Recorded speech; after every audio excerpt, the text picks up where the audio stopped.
लो जी कोई वक्त का बादशाह होंदा जी, उन्हें अपनी पूरी बादशाही दे विच ना ऐलान करवा दिंदा है, कहंदा कि पूरी बादशाही दे विचों ना मिस्त्री इकट्ठे कीते जावन, यानी मिस्त्री बुलाए जावन मेरे दरबार च कल नूं हाज़र होवन सारे मिस्त्री।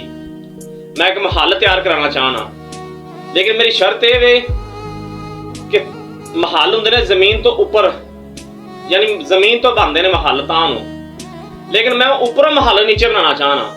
कोई ऐसा मिस्त्री होवे ते उहनूं मूंह मंगिया इनाम दिता जाएगा। लो जी बड़े बड़े मिस्त्री आंदे ने, जो बादशाह की शर्त सुनते हैं ना तो कहते हैं नहीं बादशाह सलामत, ये उपरों महल थले नहीं बन सकता, थल्यों हमेशा महल उपर बन सकता, उपरों असीं किस तरीके नाल बनावांगे। बड़े बड़े मिस्त्री आंदे ने चले जाते हैं, कहते नहीं जी बादशाह सलामत सानू ये शर्त मंजूर नहीं हैगी। उत्थे ना किते कोई मरासी सुनदा पिया सी ते मरासी ने ना बादशाह नूं कहा भी बादशाह सलामत ये शर्त मैनूं कबूल है, ये मैं काम करने लई तैयार हाँ, लेकिन मेरी भी एक शर्त है,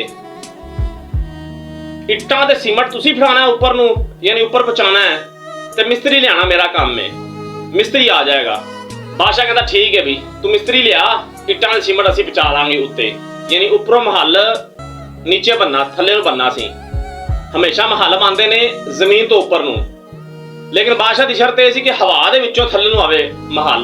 लो जी मरासी चला जाता है, 2 महीने का टाइम ले लेंदा है, वो कोई ना तोता ले लेंदा बोलण वाला, तोते नूं ना रोजाना ही एको गल समझावे करे कि इट्टां फड़ाओ सीमेंट फड़ाओ, इट्टां फड़ाओ सीमेंट फड़ाओ, हर रोज इको ही लफज। लो जी ना तोता ना 2 महीने गुजरे, तोता इको ही लफज बोले करे, वो इको ही लफज पढ़ावे करे कि इट्टां फड़ाओ सीमेंट फड़ाओ, इट्टां फड़ाओ सीमेंट फड़ाओ। एक उन्होंने ट्रेनिंग देंदा सी कि 20-25 फुट की उंचाई ते ना उन्हें रोजाना उड़ना हुंदा सी, उत्थे वो उड़ के ते उन्होंने ट्रेनिंग देंदा सी कि तू इट्टां फड़ाओ सीमेंट फड़ाओ, इको ही लफज बोलना है। लो जी ना बादशाह का मुकर्रर जो टाइम सी ना वो आ गया।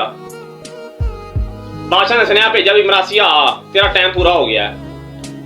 लो जी मरासी आ जाता है, आके कहना बादशाह सलामत मेरा मिस्त्री तैयार हो गया है ते लिहाजा तुसी ना इट्टां दे सीमेंट फड़ाउण दा कोई बंदोबस्त करो, मेरा मिस्त्री आ गया है। उन्हें क्या लिया भी बेलिया कित्थे तेरा मिस्त्री, उन्हें ना जेब चो तोता कढ़िया, कढ़ के ना ते जिसले छड्डिया ना तोता ना उपर हवा च उड्डे नाले कवे इट्टां फड़ाओ सीमेंट फड़ाओ, इट्टां फड़ाओ सीमेंट फड़ाओ। हुण बादशाह ना हक्का पक्का रह गया। बादशाह वेख के हैरान हो गया भी असीं इहनूं किस तरीके नाल इट्टां सीमेंट फड़ावांगे, इहदा हवा च उड्डदा पिया। लो जी बादशाह की तगड़ी छिल्ली गई, मूंह मंगिया नाम देना पै गया मरासी नूं। बादशाह वेखे उत्ते थल्ले भी मेरे नाल बनिया की है। अच्छा ना पहले वक्त जेडे बादशाह हुंदे सी ना चाहिदा तां है कि उन्हां नूं 13 नंबर दा छित्तर लै के ना ते हर रोज छित्तर दी परेड कीती जावे भी वेले बह के होर तुहानूं काम ही कोई नहीं हैगा सी। इक्को ही गल तुसीं सोचनी हुंदी सी कि असीं कोई ना कोई पुट्ठी गल ही सोचीए, सीधी गल आउंदी नहीं सी इन्हां नूं भी दस यार हवा दे विचों किस तरीके नाल महल बनावां। कैसे बादशाह सी यार, गंदियां तो गंदियां ही गल्लां सोचदे हुंदे सी। बाकी गल है कि मेरी कोई गल अच्छी लगी तो लाइक कमेंट शेयर लाजमी करिया जे गल बुरी लगी तो मैनूं माफ करिया जे, ते मेरे चैनल को सबसक्राइब जरूर करिया जे। तुहानूं पता मेरी छोटी जी गल हुंदी, कोई ज़्यादा लंबी गल नहीं मैं करन दा आदी हैगा, ते इस वास्ते वीडियो पूरी वाच करिया करो यार, तुहाडी बड़ी मेहरबानी है। तुहाडी ये मेहरबानी कि तुसीं अपना टाइम कीमती वक्त मैनूं दिंदे हो, तुहाडे बहुत शुक्रिया है। बाकी लाइक कमेंट शेयर लाजमी करिया जे, ते लव यू हो गया।